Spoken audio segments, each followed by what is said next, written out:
Hello everyone, welcome to my YouTube channel. देखिए बच्चों, आज से हम स्टार्ट करने वाले हैं क्लास 12 की अकाउंटेंसी की वॉल्यूम 1 का first chapter accounting for partnership firm. तो देखिए, इस चैप्टर के न्यूमेरिकल क्वेश्चंस करने से पहले हम इस चैप्टर से रिलेटेड जो इम्पोर्टेंट थ्योरी है उसे समझ लेते हैं। सबसे पहले पार्टनरशिप का मीनिंग क्या है। देखिए, जनरल मीनिंग आप जानते हैं कि पार्टनरशिप दो या दो से अधिक लोगों के बीच का एसोसिएशन है जो किसी बिजनेस के प्रॉफिट को आपस में बांटने के लिए सहमत हुए हैं। The partners act both as agent and principal of the firm. हर एक पार्टनर फर्म का एजेंट भी होता है और प्रिंसिपल भी होता है। तो एजेंट और प्रिंसिपल क्यों कहते हैं? क्योंकि पार्टनर्स के बीच में जो रिलेशन होता है वो एक एजेंसी रिलेशन होता है। सारे पार्टनर्स फर्म की तरफ से ट्रांजेक्शन्स को एग्जीक्यूट करते हैं, इसीलिए सारे पार्टनर्स एजेंट हैं। और सारे पार्टनर्स फर्म की लॉस और प्रॉफिट के लिए रिस्पॉन्सिबल होते हैं, इसीलिए वो प्रिंसिपल हैं। तो ये तो एक जनरल मीनिंग है। अब हम पार्टनरशिप एक्ट 1932 जो कि पार्टनरशिप फर्म्स के रेगुलेशन के लिए गवर्नमेंट के द्वारा बनाया गया एक्ट है, उस एक्ट में जो डेफिनेशन दी है पार्टनरशिप की सेक्शन 4 में, उसे पढ़ते हैं कि partnership is the relation between persons who have agreed to share the profit of a business carried on by all or any of them acting for all। मतलब पार्टनरशिप उन लोगों के बीच का एक रिलेशन है जो किसी ऐसे बिजनेस के प्रॉफिट को आपस में शेयर करने के लिए एग्री हुए हैं जिस बिजनेस को वो सारे लोग मिलके ऑपरेट करते हैं या सबकी तरफ से कुछ लोग ऑपरेट करते हैं। तो ये एक डेफिनेशन दी है इंडियन पार्टनरशिप एक्ट में। इस डेफिनेशन से आप पार्टनरशिप के सारे फीचर्स को समझ सकते हैं। सबसे पहले लिखा है पार्टनरशिप इज द रिलेशन। तो पार्टनरशिप एक रिलेशन है दो या दो से अधिक लोगों के बीच का। और ये कैसा रिलेशन है? इसे कहा जाता है एजेंसी रिलेशन। देखिए, ये ऑब्जेक्टिव में इस प्रकार के क्वेश्चन आ जाते हैं कि पार्टनर्स के बीच में किस प्रकार का रिलेशन होता है, तो आप कहेंगे एजेंसी रिलेशन।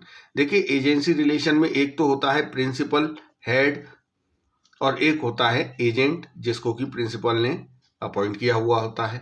यहाँ पर प्रिंसिपल की तरफ से जो हेड है उसकी तरफ से एजेंट सारे ट्रांजेक्शन को एग्जीक्यूट करता है, लेकिन रिस्पॉन्सिबल कौन होता है? प्रिंसिपल। तो देखिए, यहाँ पर पार्टनरशिप में सारे पार्टनर्स एजेंट भी हैं क्योंकि फर्म की तरफ से वो ट्रांजेक्शन्स को एग्जीक्यूट करते हैं। प्रिंसिपल भी हैं क्योंकि वो फर्म के सारे ट्रांजेक्शन्स के लिए रिस्पॉन्सिबल भी होते हैं। तो हु हैव एग्रीड, एग्रीड का मतलब ये है कि पार्टनर्स के बीच में एक एग्रीमेंट का होना जरूरी है। देखिए, एग्रीमेंट दो प्रकार का होता है। एक होता है वर्बल एग्रीमेंट जिसमें कोई लिखा पढ़ी नहीं की जाती है, और एक होता है रिटन एग्रीमेंट जिसमें एक स्टैम्प पेपर पे पार्टनरशिप से रिलेटेड सारे टर्म्स एंड कंडीशन लिखे जाते हैं। और रिटन एग्रीमेंट को ही पार्टनरशिप डीड कहा जाता है। इस पार्टनरशिप डीड में पार्टनरशिप फॉर्म से रिलेटेड सारे टर्म्स एंड कंडीशन लिखे जाते हैं और पार्टनर्स इस डॉक्यूमेंट पे सिग्नेचर करते हैं। तो पार्टनर्स के बीच में एक एग्रीमेंट होना जरूरी है, लेकिन वो एग्रीमेंट रिटन होना कंपलसरी नहीं है। एग्रीमेंट वर्बल मतलब ओरल भी हो सकता है।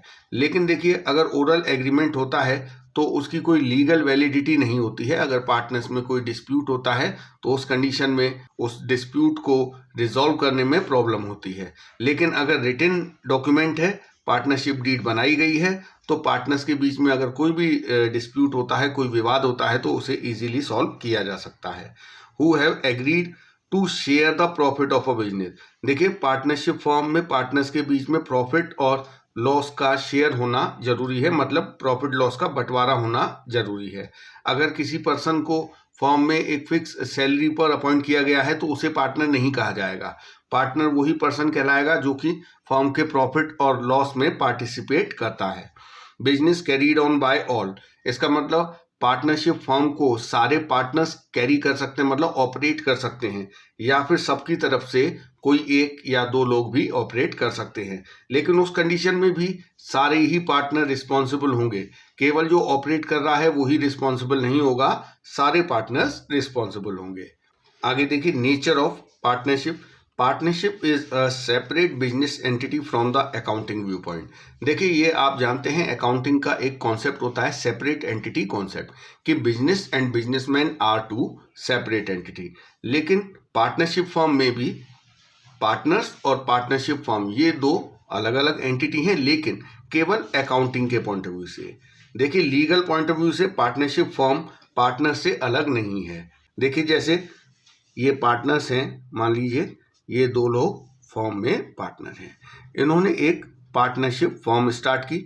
पार्टनरशिप फॉर्म का एक सेपरेट एग्जिस्टेंस है, लेकिन अगर फॉर्म में लॉस होता है तो उस लॉस को कौन बियर करेगा? ये दोनों पार्टनर। अगर फॉर्म की लायबिलिटीज फॉर्म की एसेट्स से ज़्यादा हो जाएं तो पार्टनर्स की जो पर्सनल एसेट्स हैं वो भी ले ली जाएगी फॉर्म की लायबिलिटीज का पेमेंट करने के लिए। तो इसका मतलब अकाउंटिंग करते समय तो हम ये देखेंगे, ये मानेंगे कि फॉर्म अलग है और पार्टनर्स अलग हैं। सारे ट्रांजेक्शन जो रिकॉर्ड होंगे, जो अकाउंटिंग की जाएगी, वो फॉर्म के पॉइंट ऑफ व्यू से की जाएगी, पार्टनर्स के पॉइंट ऑफ व्यू से नहीं करेंगे। लेकिन कानूनी व्यू पॉइंट से, लीगल व्यू पॉइंट से ये दोनों एक ही हैं। तो ये तो हो गया नेचर। अब हम बात करते हैं पार्टनरशिप के फीचर्स की। देखिए अभी मैंने आपको जो डेफिनेशन बताई है section 4 of the Indian partnership act के अकॉर्डिंग, उस डेफिनेशन में सारे फीचर्स भी आ चुके हैं। फिर भी एक बार दोबारा से समझ लेते हैं कि पार्टनरशिप में 2 और मोर पर्सन मतलब कम से कम 2 लोग, और मोर पर्सन मतलब अधिक कितने हो सकते हैं। देखिए पार्टनरशिप फॉर्म के रेगुलेशन के लिए जैसा कि मैंने आपको बताया कि गवर्नमेंट ने एक एक्ट बनाया हुआ है, इंडियन पार्टनरशिप एक्ट 1932। लेकिन इंडियन पार्टनरशिप एक्ट 1932 में कहीं भी maximum number of partners mention नहीं किया गया है। Maximum number of partners mention किया गया है कंपनीज एक्ट 2013 के सेक्शन 464 में। तो कंपनीज एक्ट जो कि कंपनीज के रेगुलेशन के लिए बनाया गया है, उसमें मेंशन किया गया है कि पार्टनरशिप फॉर्म में कितने पार्टनर होंगे। उसमें भी डायरेक्टली मेंशन ना करके कंपनीज एक्ट 2013 के सेक्शन 464 में लिखा है कि central government maximum number of partners prescribe करेगी, और वो भी अधिकतम 100 तक। इसका मतलब companies act 2013 empowers the central government to prescribe the number of partners in a firm subject to maximum of 100 partners। मतलब ये एक्ट सेंट्रल गवर्नमेंट को ये अधिकार देता है कि वो अधिकतम पार्टनर्स की संख्या निर्धारित करे, लेकिन सेंट्रल गवर्नमेंट भी 100 से अधिक संख्या निर्धारित नहीं करेगी। और फिर सेंट्रल गवर्नमेंट ने कितना डिसाइड किया है? देखिए सेंट्रल गवर्नमेंट ने maximum numbers of partner decide किया है 50, और ये 50 सेंट्रल गवर्नमेंट ने कौन से रूल में डिसाइड किया है? तो देखिए अगर वो पूछा जाए तो आप लिखेंगे rule 10 of companies miscellaneous rules 2014। तो यहां पर सेंट्रल गवर्नमेंट ने अधिकतम संख्या 50 निर्धारित की हुई है। तो इसका मतलब ये है कि पार्टनरशिप में 50 से अधिक पार्टनर्स नहीं होंगे। इसके बाद एग्रीमेंट, जैसा कि मैंने आपको बताया कि पार्टनर्स के बीच में एक एग्रीमेंट होना कंपलसरी है। वो एग्रीमेंट रिटन भी हो सकता है, रिटन एग्रीमेंट को पार्टनरशिप डीड कहा जाता है, और ओरल भी हो सकता है, मतलब वर्बल हो सकता है। लॉफुल बिजनेस, किसी लॉफुल बिजनेस के लिए ही पार्टनरशिप की जा सकती है। अगर कोई 2 या 2 से अधिक लोग सोशल सर्विस के लिए पार्टनरशिप फॉर्म खोलना चाहें तो ऐसा पॉसिबल नहीं है। बिजनेस लॉफुल होना चाहिए, और जो ऑब्जेक्टिव है वो प्रॉफिट मेकिंग होना चाहिए। पार्टनर्स के बीच में प्रॉफिट शेयरिंग की जाती है। जो भी डिसाइडेड रेशियो होगा उस रेशियो में पार्टनर्स आपस में प्रॉफिट और लॉस का डिस्ट्रीब्यूशन करते हैं। इसके अलावा business can be carried on by all, मतलब बिजनेस को सारे पार्टनर्स ऑपरेट कर सकते हैं, या सबकी तरफ से कुछ पार्टनर्स बिजनेस को ऑपरेट कर सकते हैं, लेकिन रिस्पॉन्सिबल उस कंडीशन में भी सारे पार्टनर्स होंगे। तो ये तो हो गया फीचर्स। अब हम बात करेंगे राइट्स की, मतलब पार्टनर्स के फॉर्म में जितने भी पार्टनर्स हैं उनके अधिकार क्या क्या हैं। देखिए every partner has the right to participate in the management of the business. सारे पार्टनर्स को बिजनेस के मैनेजमेंट में पार्टिसिपेट करने का अधिकार है। बिजनेस के जितने भी अफेयर्स हैं, जो भी लेन देन है, उसके बारे में सारे पार्टनर्स को कंसल्ट करने का अधिकार है। हर एक पार्टनर को अधिकार है कि बिजनेस के जितने भी अफेयर्स हैं उसके रिगार्डिंग उसके साथ कंसल्ट किया जाए। Every partner has the right to inspect the books of account. हर एक पार्टनर को बिजनेस की फर्म की अकाउंटिंग की बुक्स को चेक करने का और उनकी एक कॉपी लेने का अधिकार है। बिजनेस के प्रॉफिट लॉस में हिस्सा लेने का अधिकार है। जो भी एग्रीड रेशियो है, जो भी पार्टनर्स के बीच में सहमति बनी है, उस रेशियो में हर एक पार्टनर को प्रॉफिट और लॉस दिया जाएगा। इसके अलावा देखिए, if a partner has advanced loan, अगर कोई पार्टनर फर्म को कैपिटल के अलावा लोन प्रोवाइड करता है तो उस लोन पर फर्म की तरफ से पार्टनर को इंटरेस्ट दिया जाएगा।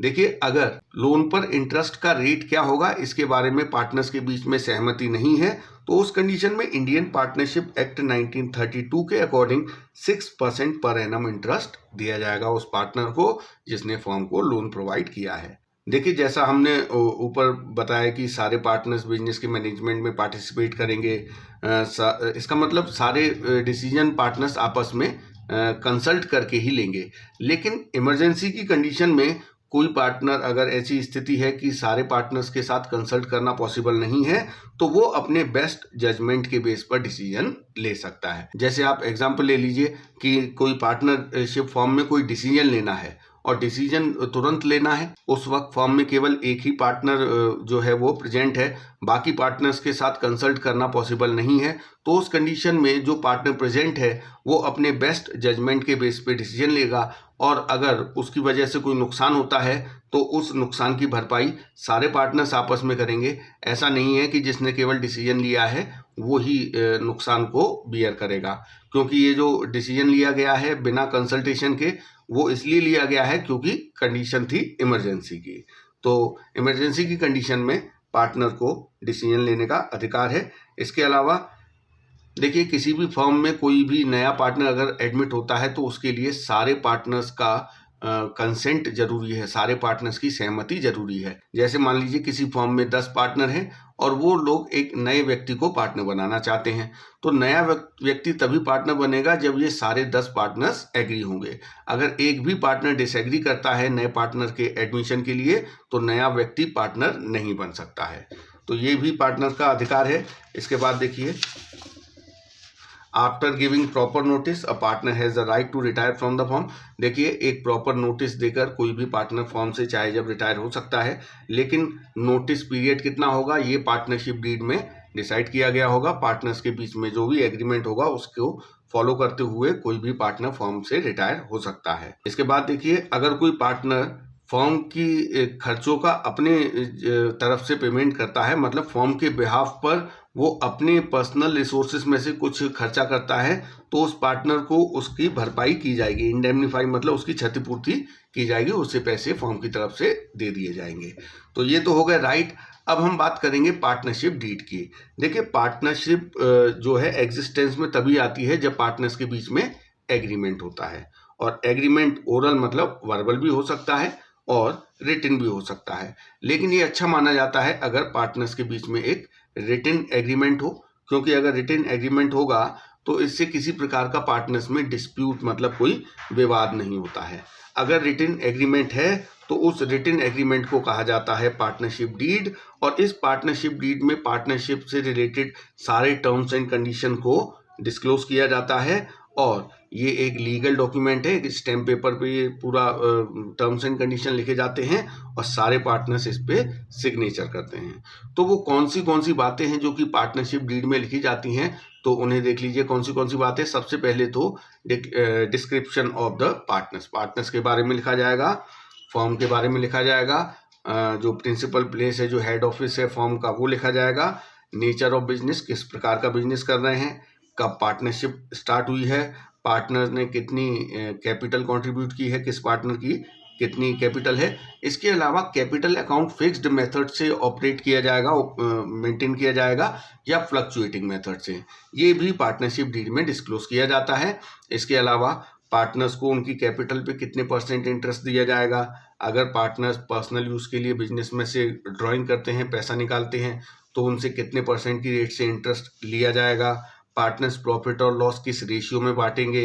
अगर कोई पार्टनर फर्म को लोन देता है या फर्म किसी पार्टनर को लोन देती है तो उस पर कितना इंटरेस्ट लिया या दिया जाएगा। अगर किसी पार्टनर को, कोई एक्टिव पार्टनर है तो उसे कोई सैलरी कमीशन देना है, मतलब रेम्यूनरेशन, तो वो भी यहाँ पे बताया जाता है। अगर कोई फर्म में नया पार्टनर एडमिट होता है या कोई रिटायर होता है या किसी की डेथ होती है, तो उस कंडीशन में गुडविल का एडजस्टमेंट करना होता है, तो किस मेथड से गुडविल का वैल्यूएशन किया जाएगा ये भी यहाँ पर मेंशन किया जाता है, क्योंकि गुडविल के वैल्यूएशन के कई सारे मेथड हैं, average profit method, super profit method, capitalization method, इन सबको हम सेकेंड चैप्टर में डिस्कस करेंगे। देखिए, at the time of reconstitution मतलब admission of a partner, retirement या डेथ या change in profit sharing ratio, ये सब कंडीशन रिकॉन्स्टिट्यूशन की है, मतलब फर्म का पुनर्संगठन किया जा रहा है, पुनर्निर्माण किया जा रहा है। तो उस कंडीशन में एसेट्स लायबिलिटीज का रीवैल्यूएशन किया जाता है। तो कैसे वैल्यूएशन किया जाएगा, किस मेथड से वैल्यूएशन करेंगे, रियलाइजेबल वैल्यू मेथड से या मार्केट वैल्यू मेथड से, तो वो यहाँ पर मेंशन किया जाता है।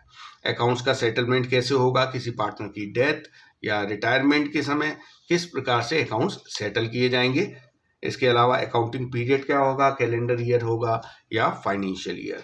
पार्टनर्स की राइट ड्यूटीज क्या है, पार्टनरशिप अगर किसी पर्टिकुलर टास्क के लिए की गई है या पर्टिकुलर टाइम पीरियड के लिए की गई है तो वो भी यहाँ पर मेंशन किया जाएगा।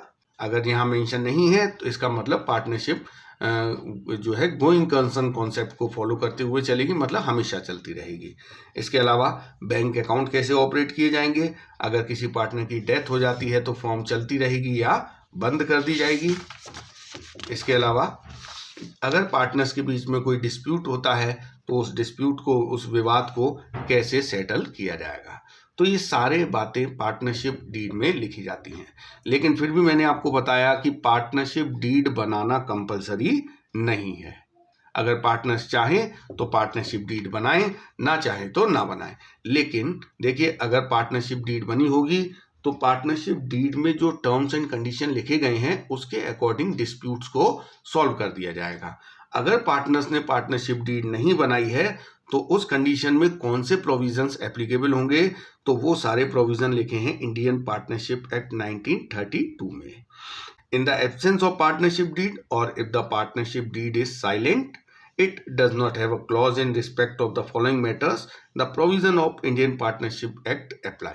मतलब अगर पार्टनरशिप डीड नहीं बनाई गई है या किसी पर्टिकुलर मैटर पे पार्टनरशिप डीड साइलेंट है, मतलब उसमें कुछ भी नहीं लिखा है, तो इंडियन पार्टनरशिप एक्ट 1932 के जो क्लॉज हैं वो एप्लीकेबल होंगे। तो जनरली कौन से मैटर पे डिस्प्यूट होता है वो लिखे हैं और उसके रिगार्डिंग इंडियन पार्टनरशिप एक्ट के प्रोविजंस। सबसे पहले प्रॉफिट शेयरिंग रेशियो, अगर पार्टनरशिप डीड नहीं है तो प्रॉफिट शेयरिंग रेशियो होगा इक्वल, मतलब प्रॉफिट और लॉस को पार्टनर्स इक्वली डिस्ट्रीब्यूट करेंगे। इंटरेस्ट ऑन कैपिटल, पार्टनर्स को कैपिटल पे इंटरेस्ट नहीं दिया जाएगा। Interest on drawing, firm partner से कोई इंटरेस्ट ऑन ड्रॉइंग चार्ज नहीं करेगी। इंटरेस्ट ऑन लोन या एडवांस बाय अ पार्टनर, अगर कोई पार्टनर फर्म को लोन देता है तो उस कंडीशन पे उसे 6% पर एनम से इंटरेस्ट दिया जाएगा। और इंटरेस्ट ऑन लोन एक चार्ज होता है, मतलब एक एक्सपेंस होता है जो कि P&L के DR साइड में दिखाया जाता है। इसके बाद रेम्यूनरेशन टू पार्टनर, देखिए किसी भी पार्टनर को सैलरी या कमीशन नहीं दिया जाएगा अगर पार्टनरशिप डीड नहीं है। इसके अलावा दो बातें और आप ध्यान रखिएगा कि सिक्स्थ है एडमिशन ऑफ अ पार्टनर। देखिए, फर्म में कोई भी नया पार्टनर तब तक एडमिट नहीं हो सकता जब तक कि सारे पार्टनर्स की सहमति ना हो। तो अगर एक भी पार्टनर डिसएग्री करता है तो नया पार्टनर फर्म में एडमिट नहीं होगा। इसके अलावा एक और बात है, interest on loan to partner, मतलब अगर फर्म ने किसी पार्टनर को लोन दिया हुआ है और पार्टनरशिप डीड साइलेंट है तो उस कंडीशन में इंटरेस्ट चार्ज नहीं किया जाएगा, पार्टनर से फर्म कोई इंटरेस्ट नहीं लेगी। तो ये वो प्रोविजंस हैं जो कि एप्लीकेबल है in the absence of partnership deed. अब हम कुछ ऐसे इंपॉर्टेंट प्रोविजंस की बात करेंगे जो कि पार्टनरशिप एक्ट में लिखे हुए हैं और आपको ये सेक्शन याद होने चाहिए। पार्टनरशिप एक्ट 1932 के सेक्शन 30 में लिखा है, अगर सारे पार्टनर्स एग्री हैं तो एक माइनर को भी फर्म में पार्टनर बनाया जा सकता है। माइनर मतलब वो व्यक्ति जिसकी उम्र 18 वर्ष से कम है।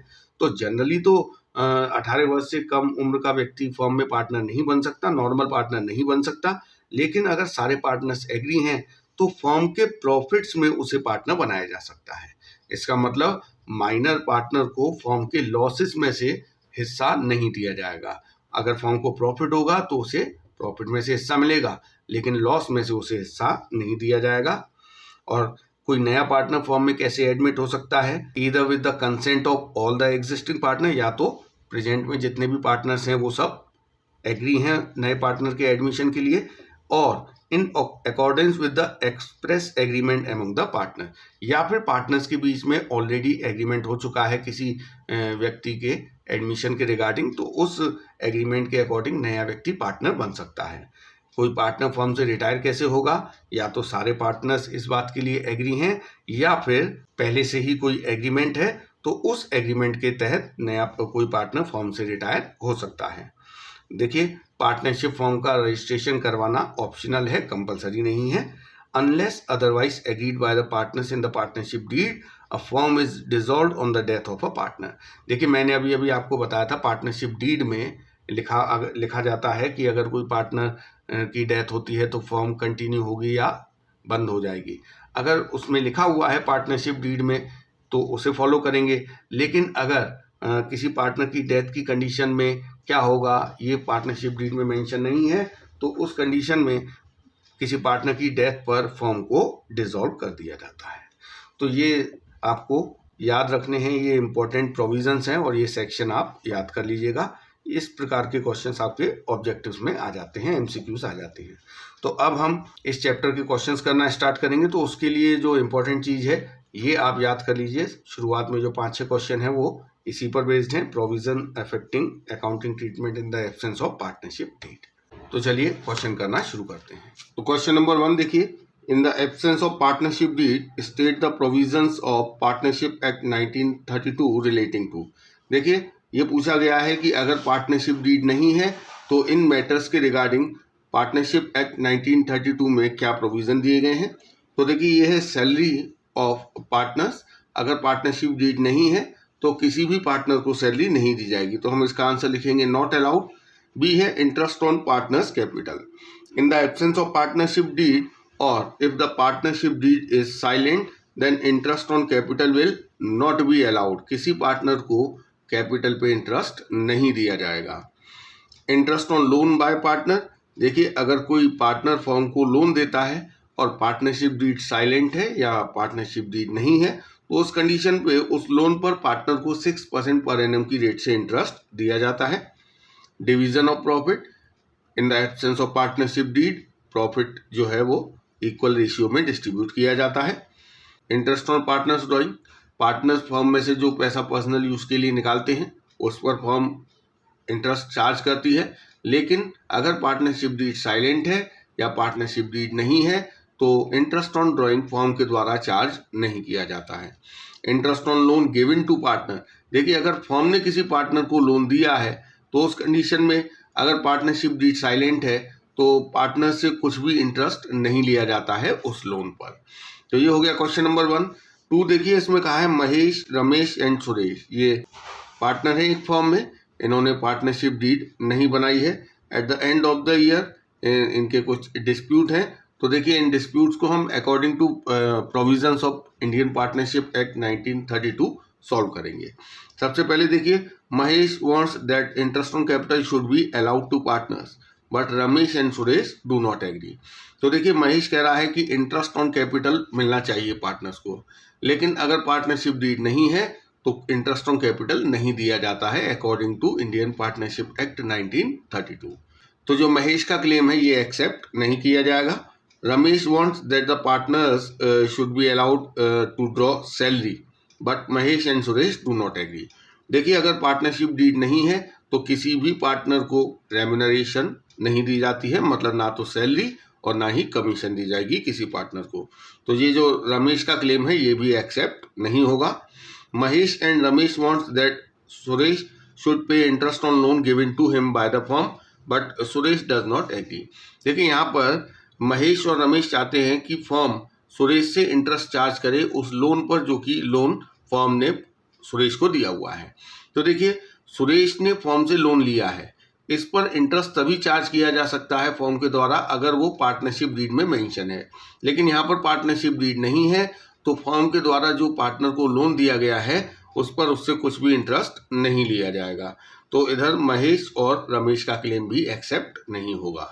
आगे देखिए, Mahesh and Ramesh having contributed more capital desire that the profit should be distributed in the ratio of capital.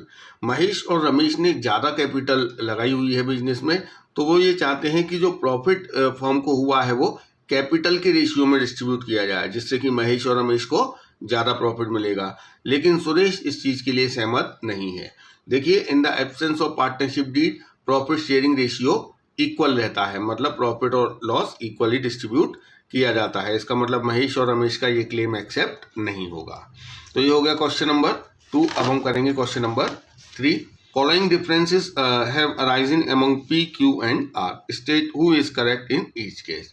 देखिए, P used 50,000 belonging to the firm and earned a profit of 5,000। Q and R want the amount to be given to the firm. देखिए, मैंने आपको partners की liabilities बताई थी, जिसमें मैंने ये बताया था कि अगर कोई पार्टनर फर्म के रिसोर्सेज को यूज़ करता है, फर्म की प्रॉपर्टी को यूज़ करके कुछ प्रॉफिट जनरेट करता है पर्सनली अपने लिए, तो उस कंडीशन में वो जो प्रॉफिट जनरेट करता है वो फर्म को दिया जाता है। यहाँ पे भी यही हुआ है। पी ने फर्म के 50,000 रुपये यूज़ करके 5,000 रुपये प्रॉफिट जनरेट किया है अपने लिए, लेकिन क्यू और आर चाहते हैं कि ये प्रॉफिट फर्म को मिलना चाहिए। तो क्यू और आर का जो क्लेम है वो एक्सेप्ट कर लिया जाएगा। पी फर्म को 55,000 पे करेगा, 50,000 जो उसने निकाले हैं और 5,000 जो उसने अर्न किए हैं। एक और बात, अगर कोई पार्टनर फर्म की प्रॉपर्टी को यूज़ करता है और उससे उसे कोई नुकसान होता है, without the consent of other partner उसने फर्म की प्रॉपर्टी को यूज़ किया है, तो जो नुकसान होगा वो उसे खुद बियर करना पड़ेगा, वो नुकसान फर्म का लॉस नहीं होगा। सेकंड देखिए, Q used 10,000 belonging to the firm and incurred a loss of ₹1,000। अब देखिए, क्यू ने फर्म के 10,000 रुपये यूज़ किए और उसे 1,000 का नुकसान हुआ है। मतलब ये 10,000 रुपये जो उसने फर्म के यूज़ किए हैं वो बाकी जो पी और आर दो पार्टनर हैं उनकी सहमति के बिना ये उसने यूज़ किए हैं। तो यहाँ जो उसे लॉस हुआ है ये क्यू को ही बियर करना पड़ेगा। क्यू चाहता है कि ये लॉस फर्म बियर करे, लेकिन ये लॉस फर्म बियर नहीं करेगी। क्यू को पूरे 10,000 रुपये फर्म को देने पड़ेंगे। थर्ड है, P and Q want to purchase goods from Star Limited, R does not agree. तो देखिए, यहाँ 3 पार्टनर हैं। पी और क्यू चाहते हैं कि स्टार लिमिटेड से गुड्स परचेज किया जाए, लेकिन आर एग्री नहीं है। देखिए, ये जो गुड्स खरीदना है, बेचना है, ये सारे बिजनेस के ऑपरेटिंग डिसीजंस हैं, और ऑपरेटिंग डिसीजन में ज़रूरी नहीं है कि सारे पार्टनर्स एग्री हों। बिजनेस के ऑपरेटिंग डिसीजन मेजॉरिटी के बेस पे ले लिए जाते हैं। मतलब अगर आधे से ज़्यादा पार्टनर किसी पर्टिकुलर डिसीजन के लिए एग्री हैं तो वो डिसीजन ले लिया जाएगा। तो यहाँ देखिए, पी क्यू आर 3 पार्टनर हैं, जिसमें से पी और क्यू चाहते हैं कि स्टार लिमिटेड से माल खरीदा जाए। आर नहीं चाहता है, तो गुड्स स्टार लिमिटेड से खरीदा जा सकता है, क्योंकि 2 पार्टनर्स इसके लिए एग्री है, मतलब मोर देन 50% पार्टनर्स एग्री हैं। Q and R want to admit W as partner, P does not agree. देखिए, क्यू और आर चाहते हैं कि एक नया पार्टनर एडमिट कर लिया जाए डब्ल्यू को, लेकिन पी एग्री नहीं है। देखिए, किसी नए पार्टनर के एडमिशन के लिए सारे पार्टनर्स का एग्री होना जरूरी है। पी अगर एग्री नहीं है डब्ल्यू को एज अ पार्टनर एडमिट करने के लिए, तो डब्ल्यू को एडमिट नहीं किया जाएगा। देखिए, ये जो डिसीजन है किसी पार्टनर को फॉर्म में एडमिट करना, या पार्टनरशिप डीड में चेंज करना, या किसी पार्टनर का रिटायरमेंट, ये सारे रिकॉन्स्टिट्यूशन से रिलेटेड डिसीजन है, मतलब फॉर्म के पुनर्निर्माण से रिलेटेड डिसीजन है, क्योंकि इन सभी कंडीशन में पुरानी पार्टनरशिप डीड को ख़त्म करके नई पार्टनरशिप डीड बनाई जाती है। तो रिकॉन्स्टिट्यूशन के डिसीजन के लिए सारे पार्टनर्स का एग्री होना जरूरी है। ये जो गुड्स परचेज करने वाली कंडीशन थी, ये ऑपरेटिंग डिसीजन था। ऑपरेटिंग मतलब बिजनेस के जो डे टू डे एक्टिविटीज़ हैं उससे रिलेटेड जो डिसीजंस हैं वो मेजॉरिटी बेस पर ले लिए जाते हैं, मोर देन 50% पार्टनर्स अगर एग्री हैं तो। लेकिन जो रिकॉन्स्टिट्यूशन है, जैसे एडमिशन है, रिटायरमेंट है, change in profit sharing ratio है, इसके लिए 50% की सहमति नहीं चाहिए, इसके लिए सारे पार्टनर्स का एग्री होना जरूरी है। तो ये चीज़ आप ध्यान रखें। अगला देखिए, R had given loan of rupees 2 lakh to the firm and demands interest at 10% per annum.